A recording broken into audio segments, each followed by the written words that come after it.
Now this for everybody fighting through the pain and the pressure. You know life and try to test you, but you promise not to give up for your mama and your sister, and your brother and your cousin, everybody else that's with you. You the one that's gonna deliver like Amazon Prime. Always on time, yeah. Even when it's looking bad, I never stop trying, cause I've been stressing, I've been crying. My depression had me blind. Sometimes I can't see the signs, but I keep going, I ain't lying. This for everyone that's grinding for their kids, you're not alone. This for every child that promised they gon' buy their mama home. For all my 9-to-5ers going hard to make that green clock out, then you just go harder, cause you still got chase that dream. For all my evolving artists, just keep going hard, regardless how people talking about us. You gon' build that startup. Hey everyone, good evening. It is Thursday, February, I think it's the 4th. I can't keep track of time because it's been super busy. Welcome to my evening edition live with June. And I am really excited to welcome my next guest on this monthly live series. She has been doing amazing things all over YouTube, and I had the pleasure to work with her back at Wish. At the time, she was leading all of their university recruiting programs. Hey, Adrian. She says she's excited for this live. Hey, Maria. But I'm really excited to welcome my friend and former coworker, Florence Wadley, and I just want her to really kind of encourage you all to really use this downtime to invest in yourself. She shares so many great tips on her YouTube channel for health and wellness, but she has over 10 years of experience in recruiting. So she's definitely going to share some tips on, job search strategy, as well as 5 mistakes to avoid in your career for 2021. So let's welcome Florence to the show. Florence. Hi. Welcome. Thank you so much for being here. Of course. Thank you for having me. This is so exciting. I love your intro music. I was dancing backstage. I know. And you probably have recognized Florence before. She's been on a few of my videos. But do you want to go ahead and introduce yourself to my community that's meeting you for the first time? Sure. Okay, so my name is Florence Wadley, and currently I am the university recruiting and D&I manager at Enphase Energy, which is a clean tech company. I did work with June at Wish for the last 3 years. I was their university recruiting manager, and then I've had various other university recruiting roles around San Francisco Bay Area. I am a Stanford alum, so go Cardinal, and I currently live in downtown San Francisco, so my apologies if you hear sirens, but that is downtown life. Yeah, she's right there, like in the heart of like the financial district, I believe. In South of Market? Is that where you live? Because I remember I went there once. No, I'm in Civic Center. It's Central Market. We rebranded. Okay, got it. Central Market. So she is like in the middle of downtown, all of the hustle and bustle. So you may hear some noise, but that's the beauty of living in San Francisco. Yep. Right? Definitely. Great. Well, thank you so much, Florence, for being here. I know you have so much wealth of knowledge to share. But first off, let's talk about 2020, because 2020 for both of us were transformative years for both of us, personally and professionally.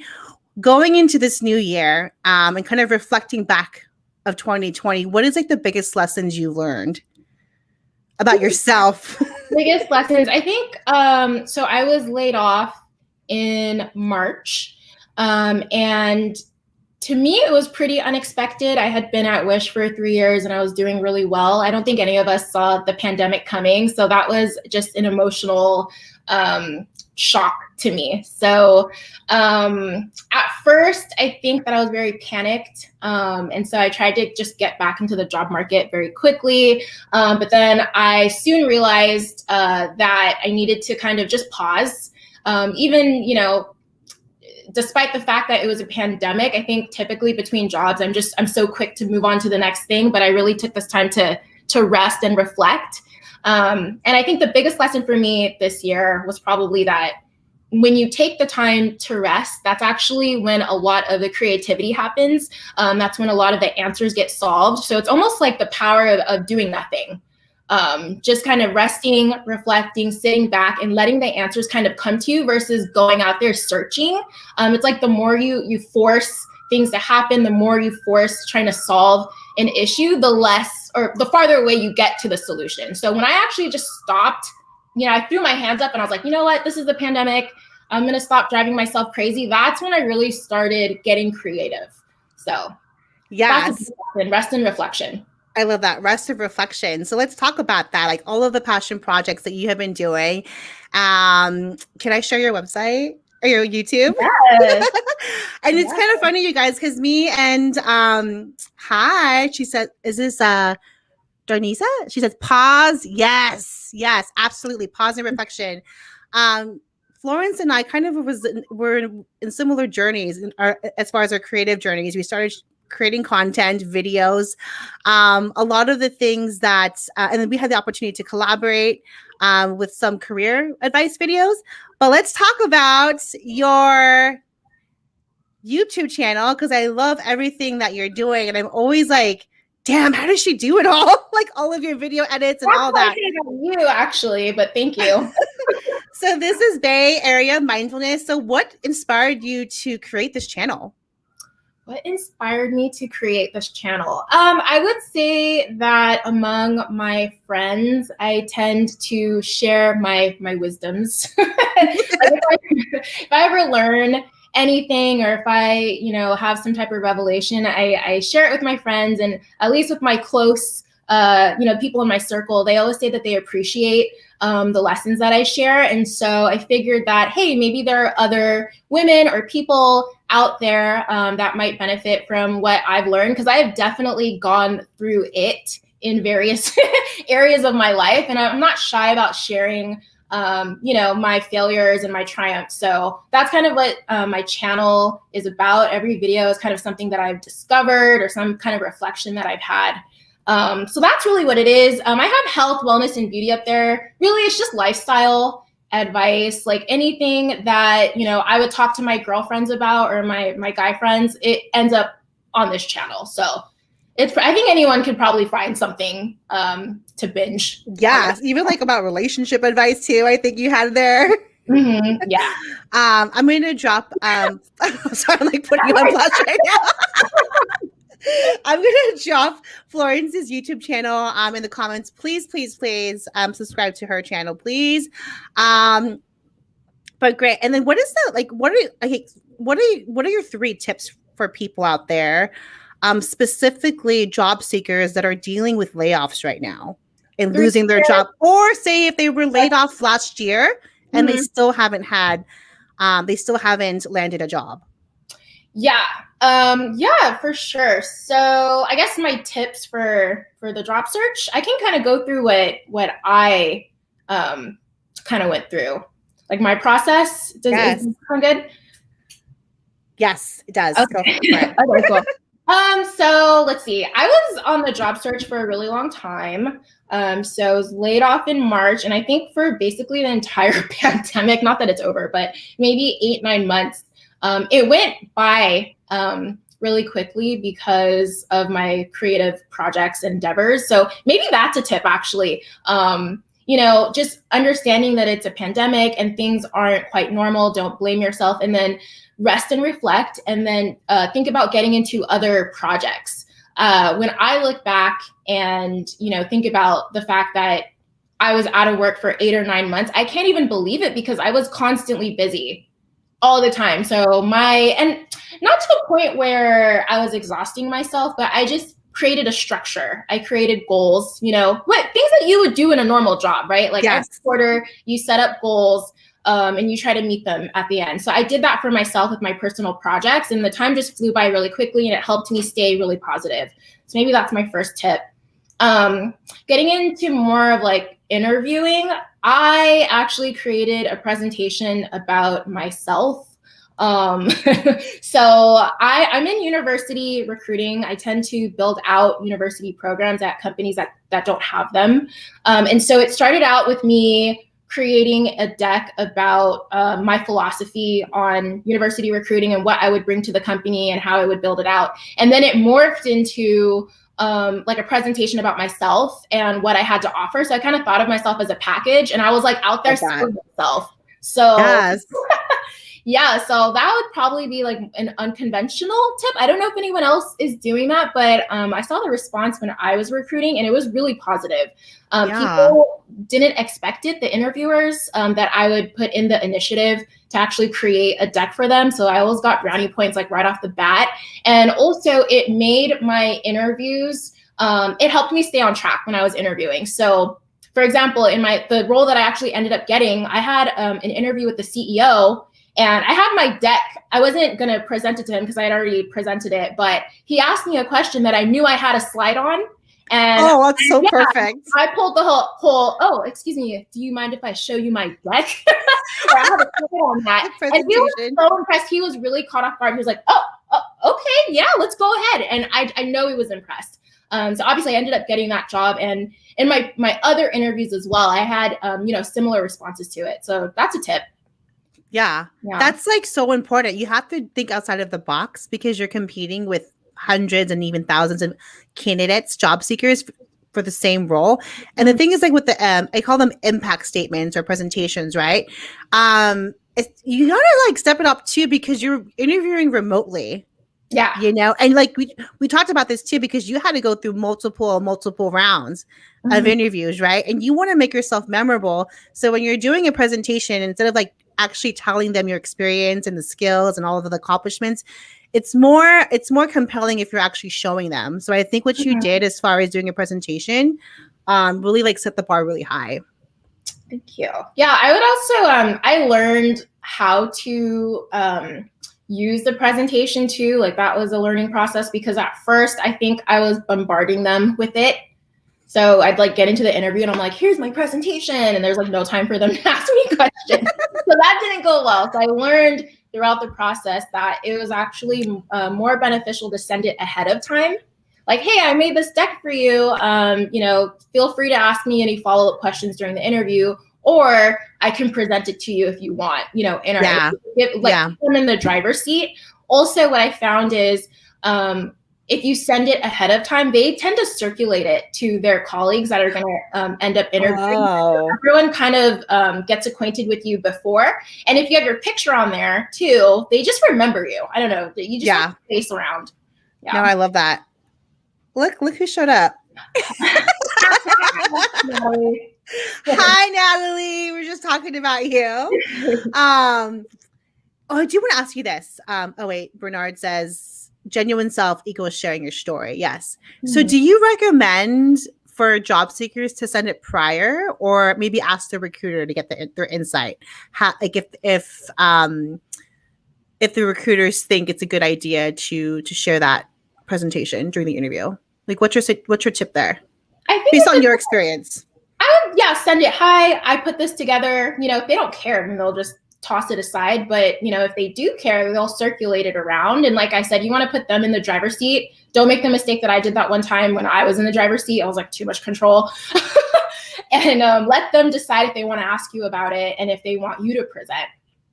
Yeah. It's also just so that the action of putting your deck together gets you mentally ready for your interviews because you have it all organized.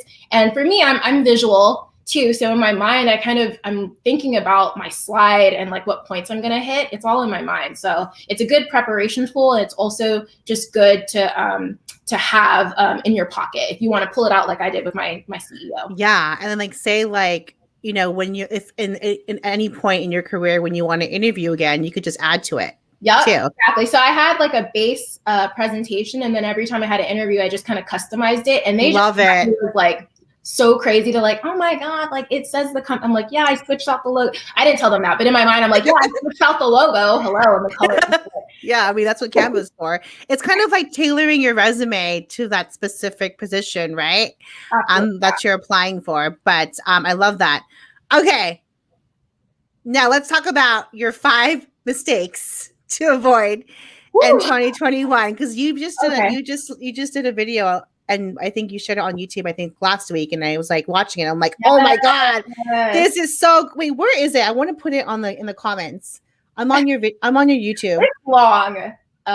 It's long. It's long. So Arsene says boss move. What are you saying boss move to this? Do you know him? Yeah, I do.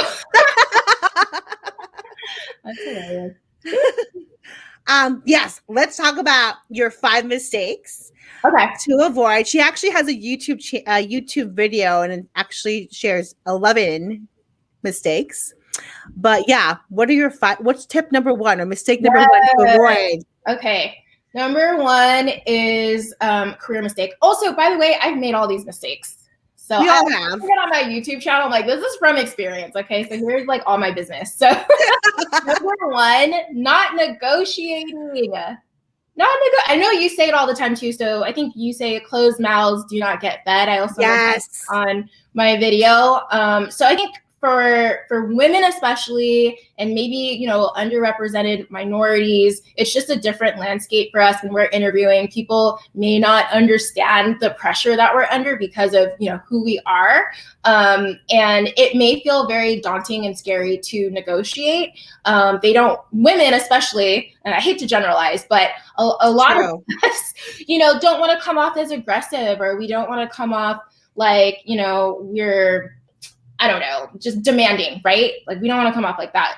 However, I want everyone to understand that recruiters, and I'm a recruiter, I do other stuff, but at the heart of it, I'm a recruiter. We are expecting you to negotiate. We're expecting it. And I don't care who you are. I'm going into the conversation ready to kind of, field whatever, desires you have within, the compensation world. So there's a range that we all work with.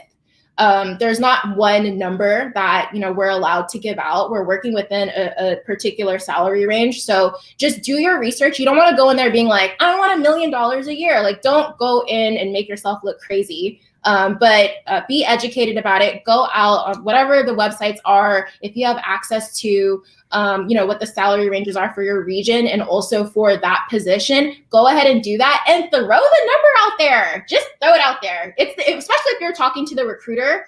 It's just, you're not going to offend anyone if you're being reasonable, right? I absolutely agree. I am preaching this same message. Please negotiate. Never accept your first offer because, like Florence says, we both have been on the recruiting side. There is a specific range that HR and recruiting has. And my biggest tip too is and I've said this too because I talked about this on Monday, know your worth, be confident, do your market research. If you have, if you could actually look at the compensation based on the market on Salary Insights on LinkedIn and also Glassdoor. But yes. And, we need to stop doing this, especially as women, because I think it is the social norm where we don't ask for more, But yeah, I've read tons of articles about this. Men don't have issues about this, asking and negotiating for more. So why should we, Exactly. So negotiate. Everyone negotiate for more salary. Just do it. Because if you don't, then you're always going to wonder, damn. That was actually another point that I wanted to bring up. So another issue with not negotiating is if you start off kind of lowballing yourself, it affects the rest of your career because, and not in every state. So I think California, we have a law here where companies are not allowed to ask you what you currently make. And you as a candidate have the power to ask them what the salary range is. So they have to tell you. So yes, go ahead and ask. Okay. I don't know about the other states though. So you do your research in the other states. I don't want to get you in trouble there. But if you're in a state where that's not a law right now, just yeah. And you know what? Another thing. Oh wait, yeah. Reggie says, "Hey, Reggie, don't leave money on the table. Don't leave it. That is money for you to take." Oh, I remember what I was going to say. Sorry, I blanked out. So if you're in a state where that law isn't there, when you go to the next job, they're going to ask you what you're making, and you may make the mistake of telling them, and that just lowballs you. Like you've benchmarked yourself very low. Does that make sense? No, yeah. Don't do that. Okay. Yeah. I would just avoid that, answering that, and just say this is what I expect in my role based on my market research. Another great way to kind of gauge what people are making in this role is asking your peers that are in similar positions. Yes. Can I speak on this? Yes. Oh my gosh. Okay. You guys taught. Okay. That's another thing. So we've been taught that it's a faux pas to talk about money. It's not. You should ask your friends. I mean, don't be rude about it, but you should feel comfortable. Don't ask your friends how much they're making. Sorry. That's bad advice. But you should feel comfortable. You should feel comfortable sharing and opening that dialogue, because when you don't talk, I actually think employers count on you not asking each other. And when you start talking, they don't like that, because then you start to understand where the pay equity is, right? Yeah.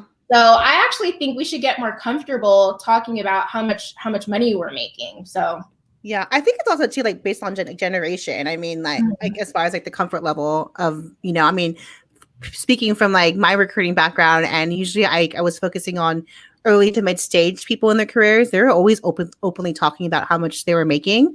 And when I remember, I'm not going to say which company, but I remember when I was recruiting for some positions, they're like, well, so-and-so that referred me to this company said they made this much, So, yeah, it's very, like, people are very open about what they're making, but great tip there. Great advice on the mistake to avoid is not negotiating. So what is your mistake number 2 to avoid for 2021? Okay. Equating self-worth with your career, getting emotionally involved. I think it's really important to feel passionate about the work that you do, but at the same time, you should keep an emotional distance. I think with our generation, we're so concerned about being altruistic and having a job that fits with our passions. We're really looking for that.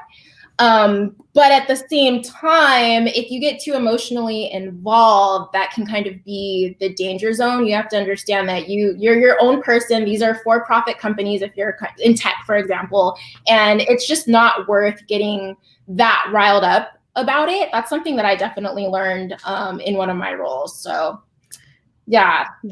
Distance.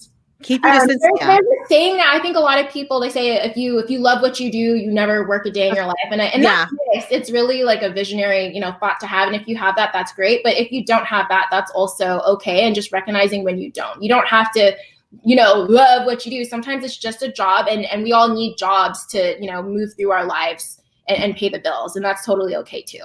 No, exactly. Set your boundaries. And yes, you are not your job title. You're more than that. And I absolutely agree. And I kind of learned that too when we got laid off last year. It's like I kind of felt like I lost my identity. But like you said, it was a good time to kind of pause and reflect and just kind of reevaluate and just work on ourselves. And that made me kind of like this whole year just made me realize like, oh, damn, I could be successful on my own. I don't need to work for a company. Mm-hmm. So yeah, I love that. I do want to. There's 2 questions here that I want to catch up on. Dornicia says, "What about if you were aware that this is about negotiation? What about if you were aware that you are taking a lower paying job and you may sound overqualified if you disclose how much you were making?" You are aware that you're taking a lower paying job. Well, I mean, that's important. You have to understand, what role are you going for? And that's where the market research comes in. And sometimes when you're overqualified for a role, that doesn't automatically mean that you're going to get paid more for that. So I think it also comes down to philosophy, because some companies, they hire for the role and some companies hire for the person, like the potential. That's so true. Yeah. So I think through your conversations, understanding where the company stands. But just to be, more basic, if you know that this role is, below your normal, type of position that you get, just understand what the highest range is, the highest number for that level job, and then go for that. Yeah, I agree. It's all about being reasonable. Like I said, like, don't go in asking for $1 million, don't sell, skills that don't apply to this role, that kind of stuff. No, so that's more like common sense. Yeah. Yeah, I love that. And also try to be like, if it is okay with the recruiter, if they can share the range with you. I mean, I would rather have people kind of get the expectations of the role as far as compensation in the front end, because I would hate for people to go walk all the way through the process of on-site interviews, all of these interviews, and they're like, we can't meet your expectations comp-wise, and you've wasted that whole time interviewing, So I would try to get that information in the front end. There is one more question from Michelle. She said, what kinds of things did you include in your presentation that are different from your resume? Sure. Yeah. So my philosophy, the work that I do. So how I approach it. So on my resume, it says my accomplishments, like I do this and I do that and I increase this or whatever, you know. Whereas my presentation was more like, this is who I am as a person, this is my philosophy, and this is my approach, and this is what you're gonna get, you know, if you were to hire me and to come on board. I also talked a lot about my motivations towards the end, you know, pull a little couple heartstrings here and there. Yes. Why am I so motivated? Like, why did I even do this presentation? That kind of thing. Yeah, I love that. Yeah, it's a great way too to talk about the different strengths and different projects you worked on, or like why you're excited about the company and the position. But yes, I love that. Okay, what is your mistake number 3 to avoid? So not participating in the cycle of reciprocity. So I read a book called All You Have to Do Is Ask. I'm forgetting. Ooh, all you have to do is ask. And it's all about the cycle of reciprocity. So a lot of folks, they may get into a role and feel shy about asking questions because it kind of reveals that you don't know something. So my tip is to, you know, don't feel that way. Of course, be resourceful, try to find the answer yourself. But once you get to a point where you're like, okay, I've done what I can do, go ahead and ask someone that you think may have the answer. It does a lot of good for your reputation. It shows that you're open. You know what you don't know, what your limits are. It also shows that you appreciate that person's expertise. So you're going to kind of win brownie points with that person. On the flip side, not only should you be asking for help, but you should be giving help. So it's a cycle. It's a cycle of reciprocity. So don't just be asking for help and then just sitting on your hands. You know what I'm saying? So yeah, cycle of reciprocity. When you start to do that, also like what the book talks about a lot is when you just put an ask out there, even if you don't know exactly who can help you, you just don't know in a room, like who knows what and who knows who. So if you just put it out there that, hey, I'm struggling with this, or I need whatever, someone more likely than not is going to volunteer and be like, hey, I actually do know such and such person. I do that actually quite a lot. I think even with you, June, I'll be like, oh, do you like, I'm working on this. Like, what do you think? Oh, yeah. Perfect person to introduce you to. So just be open. Don't you know, sit at your desk and just feel like you have to do everything on your own. You should help. It's good for company morale as well. No, I love that. And it's not like a sign of weakness if you're asking for help. It's showing that you're proactive and you're saving a lot of time too. Sorry, my son is just walking in. I'm online right now. Hold on.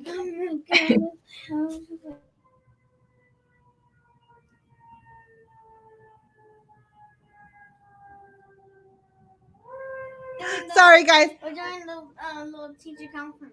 Okay, I know. I'm wrapping up. Go. The beauty of live, you guys. Okay, great tip there. There's my son. Hi. Okay. What about mistake number 4? I love what you said here. I'm not going to say it. Oh, okay. So my dad used to say this to me. My dad used to say this to me all the time, like one of these like old folks kind of sayings. And I was like, what does that mean? And then I did it and I was like, oh, that's what that means. So not jumping from the skillet into the frying pan. So what that means is if you're in a situation where, you know, it's not ideal, running away from that into something else that you don't know a ton about, and basically, you know, leaping before you look. And so you're basically going from a bad situation to a worse situation because you're running away from something. So always be running to something, not away.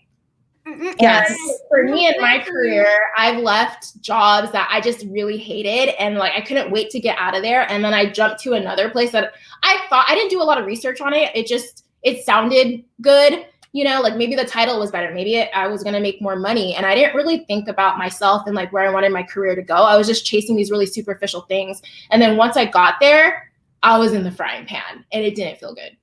Yeah. I love that. Sorry for the distraction here. This is like really embarrassing. I am definitely in the frying pan right now. Uh-oh. Okay. What about 5? Mistake number 5. Mistake number 5. Okay, so this goes against what we always say. So in resumes, as recruiters, we're looking for people that have stayed at companies for a while, right? We're like, oh, we don't want hoppers. Like, don't be jumping around. But at the same time, don't stay somewhere for 20 years. That used to be how it was, the generation previous to ours, our parents' generation, grandparents, people get into a company and they kind of make their career there. It's just not like that anymore. Especially if you work in an industry like tech, you really want to vary your experience. You don't want to jump around, stay somewhere for a couple of years, but when you start to, if your hope is to kind of advance the career ladder, you want to be able to present different skills that you have at various types of companies. It makes you more of an attractive candidate. No, I agree. Like, especially this day and age. I mean, I think it's actually very common, especially in the tech world, to work for different companies within a few years, and you want to be well-rounded as far as industries and different cultures. Mm-hmm. So I agree there. Okay. Sorry for the little cameo there.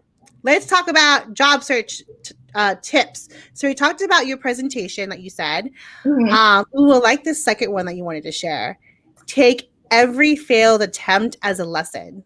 Yes. So I say that because in the beginning of my job search, I would get frustrated quickly because like it wouldn't work out. It's the pandemic. There's lots of people in the job market right now, and so the odds of me getting a job were just a lot less than they typically were. And so I started to blame myself. I made it more of like an inward thing. So after a while, though, I started to look at these interview experiences that I had, and I tried to learn for them. So every time I didn't get a role, I would apply, whatever I thought didn't go right there, I would apply it to the next one. And by the time that, I got later in my job hunt, I feel like I really refined the way that I was interviewing. So I was just like, hopping on all these interviews, and I felt really confident rather than frustrated and depleted from the process. So if you don't get it, don't take it personally. Don't think it's you. Understand that it's a strange situation right now. And even if it wasn't, sometimes the ones that you don't get, you're not meant to get, but it was meant to teach you a lesson that you can apply for future roles. No, I love that. I think it's always important too for every job seeker when they are interviewing, take the time to reflect on what they really did well in their interview, and then what are some opportunities to improve, right? Like what you did, right? You interviewed multiple times and you feel like by the time you were interviewing at this company that you're in now, you were just like really confident and you did really well. So what is like your tips for job seekers, like when they are going through the interview process and then they've just been rejected multiple times? How can they just take note of all of the previous interviews and use that as like market research to improve? Right. So maybe what are some tips on how to prep for interviews, I guess? How to prep? Or just basically just kind of taking like whatever you learned from your previous interviews and then just re-strategizing on how you show up in future interviews. Oh yeah, absolutely. I mean, I could take the example of when I like ran the meeting. Exactly. Yes. So of course it was so funny because I did my presentation and I swear at the end I was like, killed it. Like I'm the bomb, like I'm so getting this job. And then I got feedback, that like I was driving it more than that person wanted to. And so I ended up venting and also just, sharing with good friends about what happened and just getting their feedback, having a sounding board to help process what happened.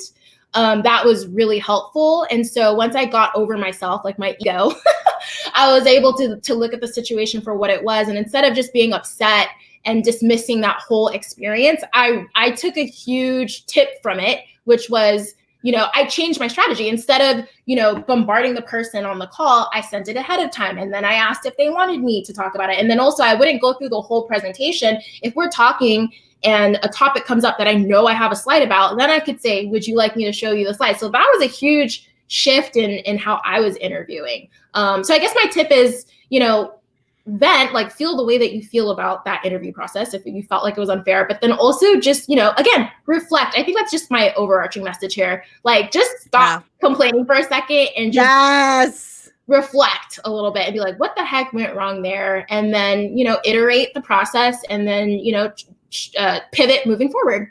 Love that. Reflect and then pivot. Reflect Right? and pivot. I love it. Reflect and pivot. That should be a tagline. I love that. Okay, I like this third tip that we need to talk about. You say videotape yourself and review the footage. Is that like for interview prep? What do you mean by that? Yes. Okay. So I learned this in a roundabout way. I know that there's programs like Toastmasters that you can kind of go practice live in front of people. And my dad, he had taken Toastmasters before too, and he has videotapes of him giving speeches. And I thought that was gosh. so weird. I was like, Dad, ew, I'm not gonna do that. I don't need to do that. But then the roundabout. Wait, does he still have them? Yeah, I watch them sometimes. Oh my Cool. god! Yeah, in his younger days. But yeah, the YouTube channel actually put me onto this. So YouTube, you have to edit yourself, right? So I'm like, yes. myself talk, and my inner voice prior to actually seeing myself on tape was like, oh my god, I sound terrible, and I'm pausing, and it's like the pause is a million years long. It's so awkward. And then I started watching my tapes and editing them, and I'm like, first of all, I don't sound that bad.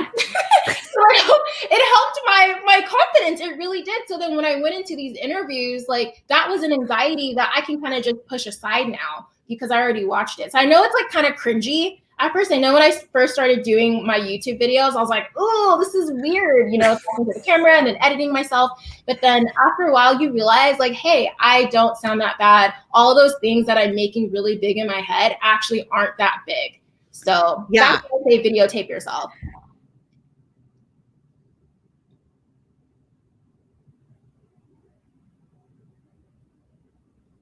Did you freeze? Crap, did I freeze? Oh, no, you did for a second. Okay, sorry. I have so many windows open. Okay. Can you guys still see us? Let me yeah, yes, no, maybe so. Yeah, they can still see us. What was I gonna say? I was saying no, it takes a lot of courage to show up on video, so and I think it's a great way to kind of also just practice public speaking, Yeah, I mean, you're going to be talking into a camera anyways, right? With all these virtual interviews, so yes. Okay, what is your dun dun dun? Ooh, actually, I want to talk more about this too before we get going. Your last tip, and then I want to ask you more about like self-care. You say meditate 5 to 10 minutes before your interview and hold the good luck charm. Yeah. So I don't know if you all recall from high school, I think taking the SATs, they always tell you, like, you study like a fiend up until you take that test. And then they tell you the day before, don't study because you need to like decompress and let everything kind of marinate.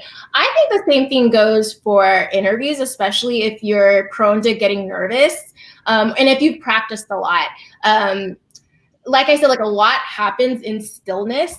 So 5 to 10 minutes before your interviews, if you're prone to being nervous, just get very quiet and listen to your inner self and relax beforehand. And don't even worry about how you're going to say this or this bullet point or whatever. I mean, it's already go time. So just like, don't even be practicing up until the last minute. And for me, what I've noticed is when I meditate at least 5 to 10 minutes before the interview, it just goes a lot smoother. I've had ones where I'm like nervous up until the last point. And those are the meetings where I tend to kind of trip up, on what I'm saying the most. So I really believe in meditation. I think if you're gonna, meditating way to self-care, that is probably like, actually, it's like another way of saying rest and reflect, right? Meditate. Yeah. And that's my YouTube channel is called Bae Area Mindfulness. So really listening to yourself, acceptance, like I spoke about before when I first got laid off, when I finally, stopped fretting and just accepting the situation and getting really still is when my creative voice started coming out and kind of whispering to me like, go do this and go do that, So yeah, self-care is important. Yeah. I was going to ask you this, like all of these creative ideas, like your YouTube channel and all that, did you like ever want to start a YouTube channel or just kind of came to you and spoke to you when you were kind of going through? How did I come to that? Like, were you always curious about it? Or no. Really? Because you're just such a natural. No. No? I've always been really shy, and I don't like public speaking, especially more so before I didn't like it. And yeah, it was like kind of cringy watching myself. I think it was less so about like exposure. It was more about I have something to share, and so this is the platform. You know, like I told you, the advice. Like my friends always really like it. I'm always giving advice, sometimes unsolicited. I have to. Yeah, the same thing, the same way. Yeah. So like, you know, let me stop giving my friends advice like too much, and let me put it into, you know, this YouTube channel. People can tune in if they want. I love that. Yes. Do you feel like it was therapeutic for you? Because for me, I felt like it was. Yeah, definitely. Yeah. I'm going to show one of our collab videos really quickly. Is that okay? Yeah. We did. Oh, wait. I see. Hold on. Ian says, I always listen to Beyonce before an interview. Yes. What is this? Like the power stance? Like whatever I do before interviews, like do it and commit. Do it because you feel more. And yeah. Dress up for your interviews. We did a video on that. Yeah. Right? Mm-hmm. Dress up for your interviews. Okay. I'm going to share this fun video that we did at Florence's apartment in San Francisco of what you should be doing in an interview and what you shouldn't be doing. It's really quick. Okay. Ready? Here's what you shouldn't do for your virtual interview. Such a good actress, right? Don't be like Florence. Oh my gosh. I know the interview just started, but can I actually go grab my notebook? I want to take a couple notes. Okay, cool. Be right back. Big no-no, Florence. They just saw your PJ bottoms. And next time, put Kingston away in a crate. Make sure you log into your interview a few minutes before your interview starts, just in case you run into technical difficulties. And don't forget your handy-dandy notebook, in case you want to jot down some notes. I look so serious. I know. That was so fun. Wasn't that fun? Oh, my gosh. Ian says, I'm currently using Florence's is it Floatery Shop? Floetry, like poetry. Floetry. Oh, Floetry. Yeah. Let me pull it up really quickly before we get going. You like it. I want to give you a little spotlight because you not only do you have your YouTube channel, but she started a side hustle. Yes. Oh, I have these. These are called Flowberry masks. Oh. You want to be styling? For men and women, it's unisex. I love that. This is a Floetry shop. Oh my gosh, I love it. And you make all of it? Instagram. But yeah, your Instagram, but it has your shop stuff here. Yeah, I have my shop stuff. You can't buy stuff there though. It just shows my products. Where can you buy your stuff? On Etsy. Oh my God, you're just so talented. So you make masks, you make soaps. What else do you do? Are these like essential oils? I have like Floetry body. Damn, girl, look at you. I just made hair conditioner. I have all sorts of stuff. There's candles. I would say my bestseller is the mask. Everybody's loving these Flowberry, but I also have more unique designs.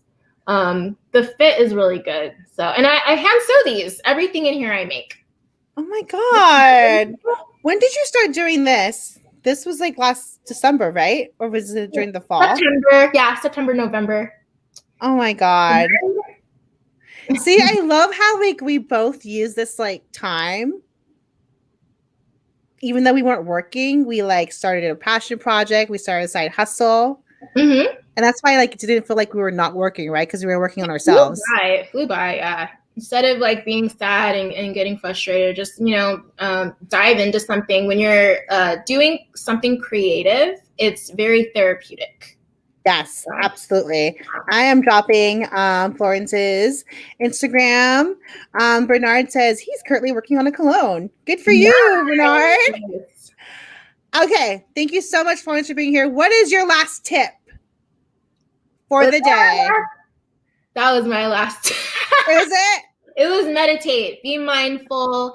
I love the Calm app. I meditate every single day. I have suffered from depression and intense anxiety. I'm not exaggerating, like really bad anxiety, and meditation above anything else has helped me the most. So I think before this year, I don't know, this year has just been really transformative. I'm almost, I don't want to say I'm glad that I got laid off, because who's happy about that? But I like, my life is so much richer now. Now that I know myself better and I have all of these creative outlets, like it's just, I feel so good. And that's the thing that I tell my friends, meditate. And they're always like rolling their eyes at me, but just do it. Because I was a little bit of a mess before, and now I'm a lot better. I do it. I try to do at least like 10 to 20 minutes a day. I do. I do. That counts. I do guided meditation. What do you do? Do you do guided, or do you do like still? I do quiet? guided. I do affirmations too. There's something called Affirmations Pod. Also, you can. This is how I know that it was working, because I got to a point where I didn't need music in the background to meditate, and I sit for a really I think I meditate cumulatively maybe probably 45 minutes to an hour every day. Like it really helps with self-management, emotional regulation. Is that how you say it? Okay. It helps a lot. Yeah. But you didn't, you had to work up to 45 minutes. You work up to it, and it's subtle, because you're like, all right, I'm sitting here like, what's happening? But a couple of months later, I was like, okay, one of the things I noticed is I can sit down and read a book from in a day or two. I was never like that before, because I was so distracted all the time. Yeah, so now I've read multiple books, which is funny. I'm a literature major, and I hated reading, which is so ironic. So ironic, yeah. Yeah, but now I can sit down and really savor and enjoy a book, and I think it's the meditation that's really helped me focus. So yeah, and then I can sit for way longer. You start to notice these things a couple of months after you start. Also, my patience is way better than it was before. So. I can't stop, talking about meditation. It's really we should bring you back for that. Because I need help. I need help. I want to become a meditation teacher. I love it. You should. You know what I see you doing? Because you did it's never kind of going off topic, but I remember you sent me a guided meditation. Oh yeah, I was making my own. I need to get back to that. You know what you can do? You could do a clubhouse room and do meditation. And everybody just listen to my voice. Okay. Yeah. Try that. Do it, and I'll be there and meditate. Okay. We should do it, because I need to get better at it. Do you do it in the morning? I do it all the time. Oh really? Because whenever somebody annoys me, I'm meditating. I'm let me do a mindful minute. It's called a mindful minute. You gotta breathe. And I swear I'm not joking right now. It's so good. Yeah, I've only been doing it in the morning before I start my day. But I feel because I've been home virtual learning and doing a bunch of different things, I probably need to do it multiple times a day just to calm down. Mm-hmm. Yes. Okay. Thank you, Florence, for coming to my show. It's finally happened. We've been wanting to collaborate. Yay. I'm hoping, once everything is somewhat okay to see each other again, I want to work with you more and do collaborations. It's always just so fun working with you. Yeah. And I'm excited. Do you want to briefly talk about, briefly just say what you do right now? Where are you working right now? I work at Enphase, which is a renewable energy company. They specialize in creating micro inverters, which are these devices that they put under the solar panels that convert solar energy into energy you can use in your home. They allow you to go off grid. So it's grid agnostic, basically. I don't want to get into the details, but it's pretty cutting edge, and we're the leader in micro inverter production. So I'm building out their university program, but I'm also the diversity and inclusion manager. I'm working on a lot of cool D&I stuff. So I'm so excited for this year. And, circling back to just the interview process, all those jobs that I did not get, I'm glad, because I love this job. This is such a good of the company, what the mission of the company. And it's just every closed door to me is for a reason. It's directing you to what is, truly meant for you. I love that. Yes, you guys. Yes. Hey, Tisha. Thanks for tuning in. That's so right. Every closed door is just another, it's just one step closer to your was meant for you Yeah. in your path and your journey, right? Mhm. Love it. Thank you, Florence, for Of tuning course. Anytime. in with me, coming in with me. Hope to see you soon. Please connect with Florence, and I'm going to go live again tomorrow for a pop-up live with Adrian Trumbo and Jamal, and we're talking about what attributes do goats have as far as like athletes, like the Michael Jordans and the Kobe's, because we're going into Super Bowl weekend. So, okay, guys, thank you so much. I will see you tomorrow. Take care. Bye. Bye. Now this for everybody fighting through the pain and the pressure. You know life will try to test you, but you promise not to give up for your mama and your sister, and your brother and your cousin, everybody else that's with you. You the one that's gonna deliver like Amazon Prime. Always on time, yeah. Even when it's looking bad, I never stop trying, cause I've been stressing, I've been crying. My depression had me blind. Sometimes I can't see the signs, but I keep going, I ain't lying. It's for everyone that's grinding for their kids, you're not alone. It's for every child that promised they gon' buy their mama home. For all my 9-to-5ers going hard to make that green clock out, then you just go harder, cause you still got chase that dream. For all my evolving artists, just keep going hard, regardless how people talking about us. You gon' build that